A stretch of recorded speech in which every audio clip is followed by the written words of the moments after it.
আপনারা দেখছেন STN news Bengal, সঙ্গে আমি সুপ্রভা দত্ত।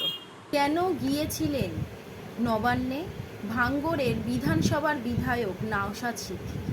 কেন গিয়েছিলেন মাননীয় মুখ্যমন্ত্রী মমতা বন্দ্যোপাধ্যায়ের সঙ্গে দেখা করতে নওশাদ সিদ্দিকী?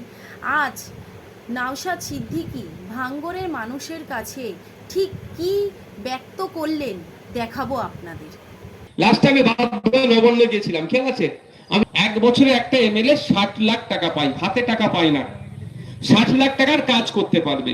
সেই কাজটা কিভাবে করবে? ডিস্ট্রিক্ট প্ল্যানিং অফিসারকে বলতে হবে যে এই মোড়ে একটা লাইট করে দাও, ওইখানে ঢালাই রাস্তা করে দাও, ওইখানে পানি যাওয়ার নালা করে দাও, ওখানে কল করে দাও। এইরকম ভাবে করার 60 লাখ টাকা, 60 লাখ।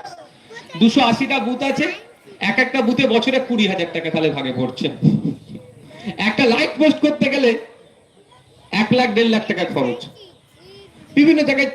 বিভিন্ন জায়গায় জন্য মোড়ে মোড়ে করতে পারছি, তো এটা আমার হাতে আসে না। তৃণমূল আমার কাজটা প্রায় 2 বছর আটকে রেখে দিয়েছিল, করতে দেয়নি। লাস্ট আমি নবান্নে গিয়েছিলাম, খেয়াল আছে? আমি যখন নবান্নে গিয়েছিলাম কি বলেছিল? তৃণমূলে জয়েন্ট হবে। জয়েন্ট হয়েছে আমি ভাই, আমি আপনাদের সাথে বেইমানি করবো না।